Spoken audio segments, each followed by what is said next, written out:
introduction to neural networks. Now, artificial neural networks, we all know, is inspired by the biological neural networks, and how actual neurons work is kind of the same way how the artificial neural networks work. The thing is that in artificial neural networks, there are some input nodes and the output nodes, and a hidden layer. Uh, it's not necessary that we only have one hidden layer. We can have many hidden layers between the input and output nodes.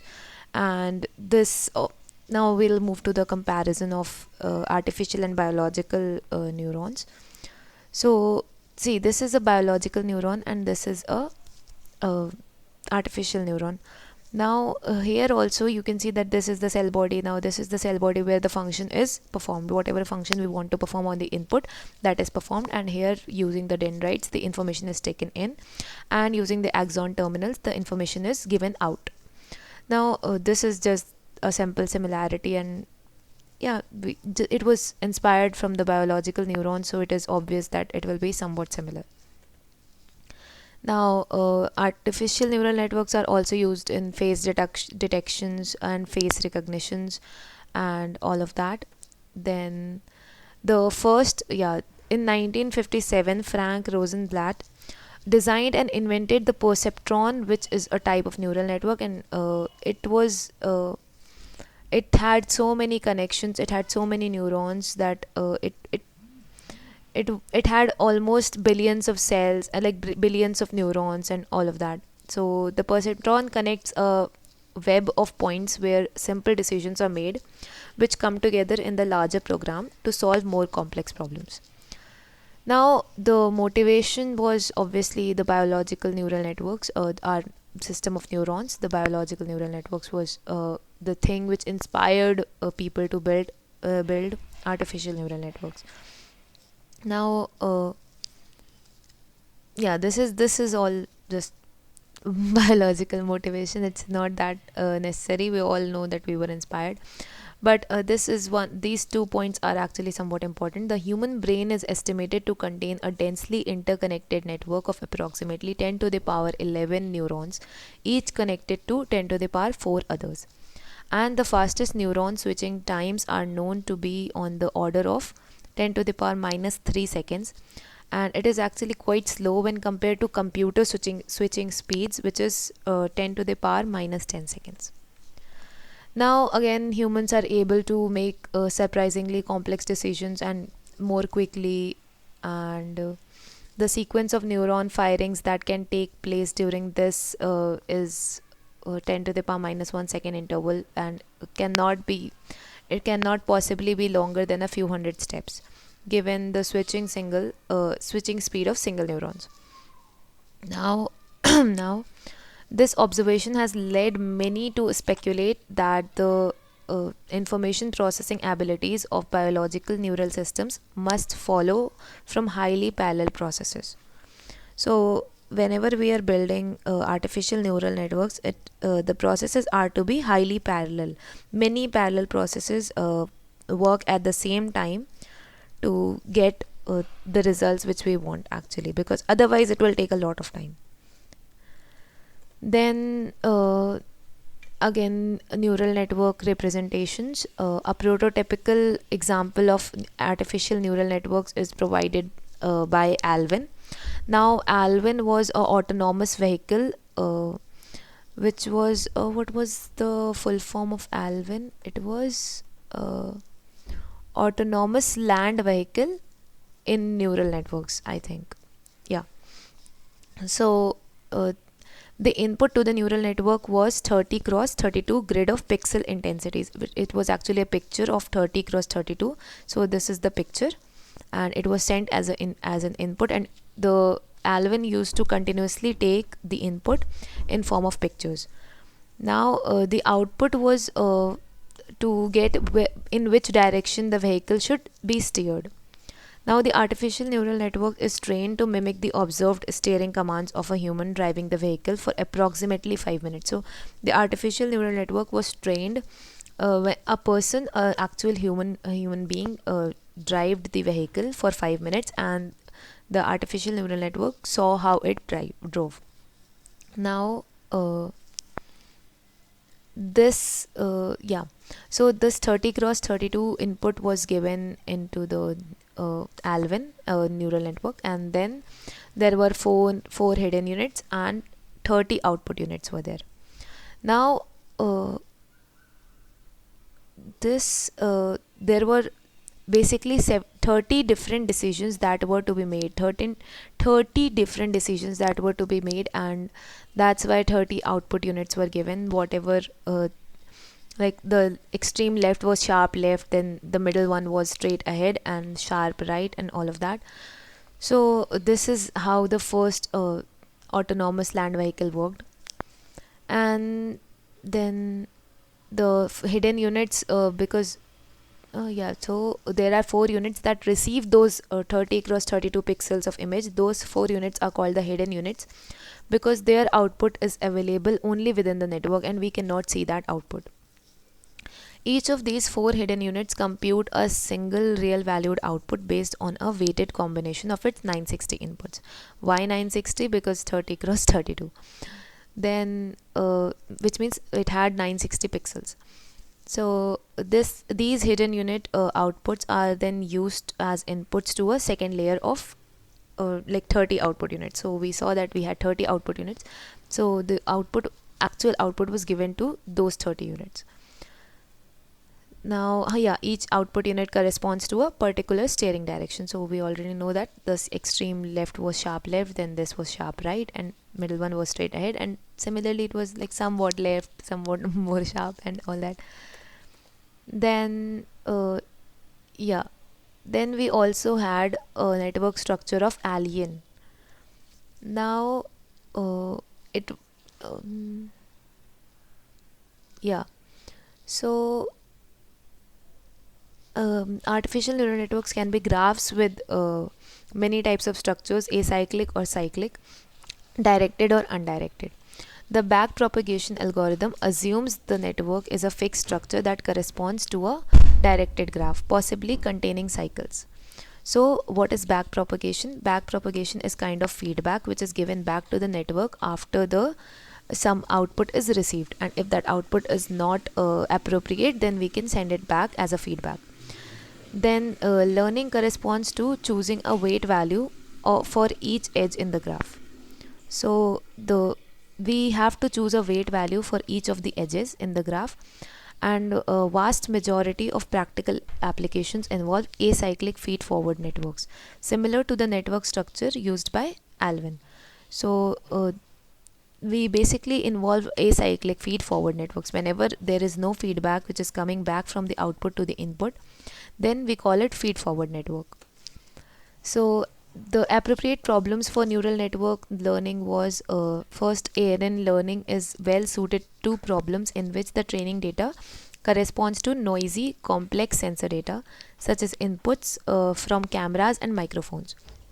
So basically it is more suited for noisy data. Then it is appropriate for problems with the following characteristics, like instances which are represented by many attribute value pairs. Then the target function output may be discrete valued, real valued, or a vector of several real or discrete valued attributes. Then the training examples may contain errors. Then long training times are acceptable. Then fast evaluation of the learned target function may be required. Then the ability of humans to understand the learned target function is not important. Then we move on to perceptron, which is one type of artificial neural network. So this is a perceptron is basically a single unit.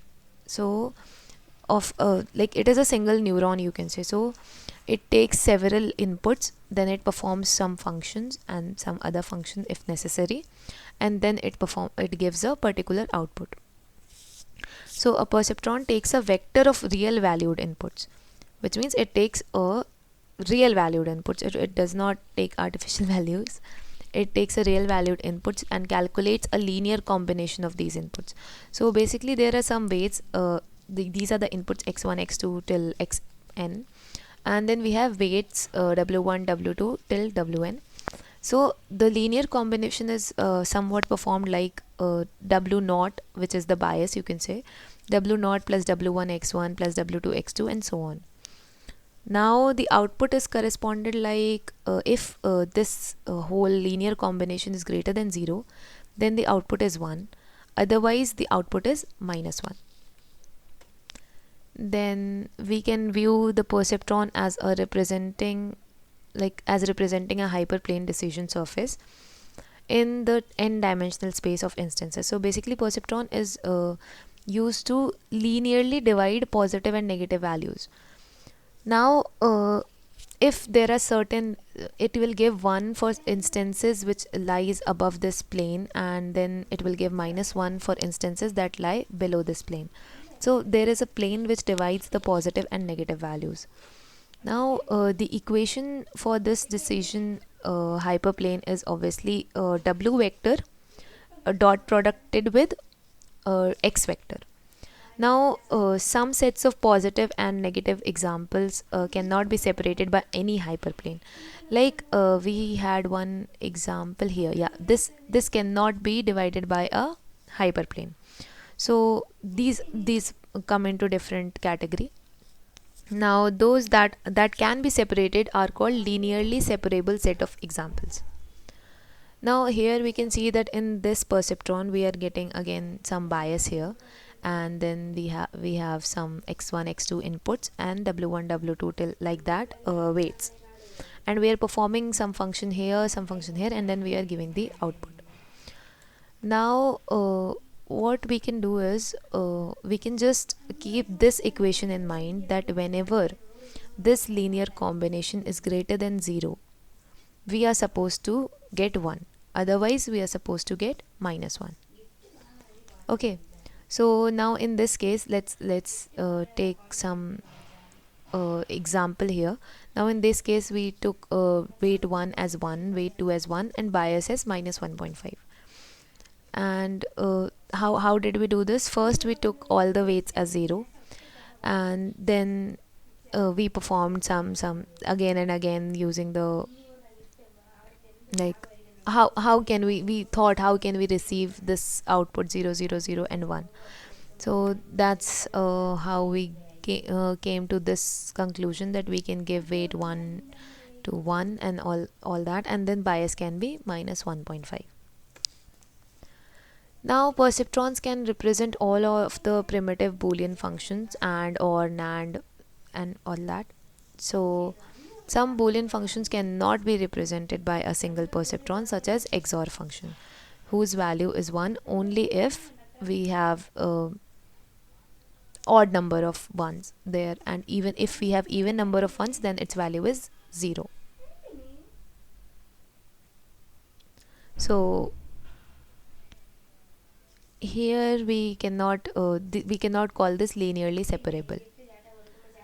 Then what is the perceptron training rule? How to learn the weights of a single perceptron.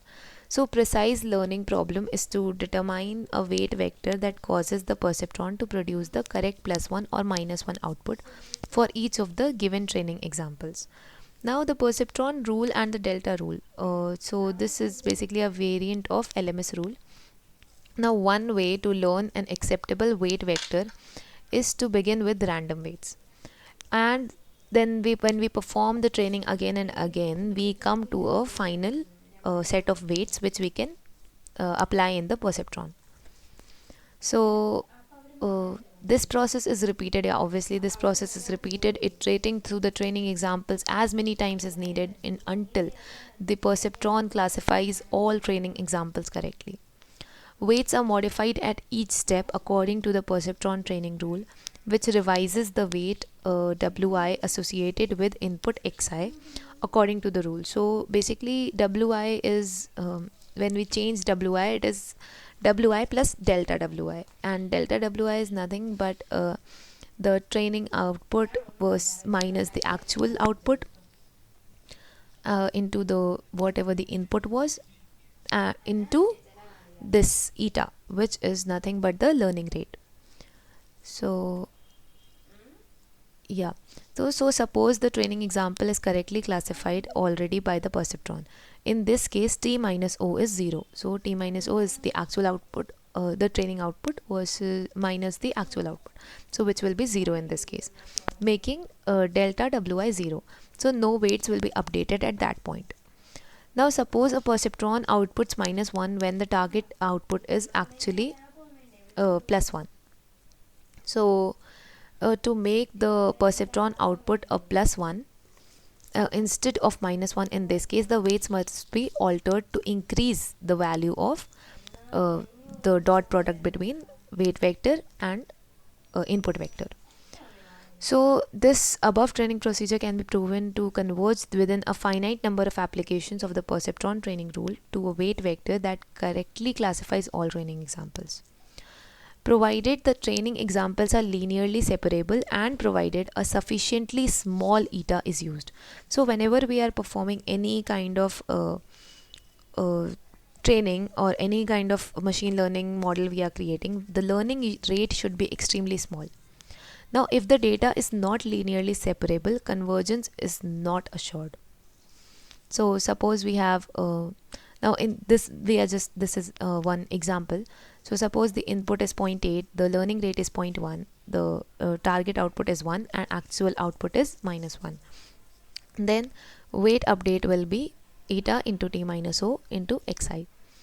Now we perform this, so delta wi is 0.16. Then on the other hand, if t is equal to -1 and o is equal to 1, then weights will be with the positive xi will be decreased rather than increased. So that is something we can see here, that whenever we need to decrease the weights actually decrease, and whenever we need to increase that, the weights actually increase. So we have to remember here is the formula that delta wi is eta into t minus o into xi, where eta is learning rate, t is target output, o is actual output, and xi is the input associated with the weight. Okay, so whenever that is all. So that is all for this video, and next we'll be doing in the next video. Thanks a lot for watching, guys.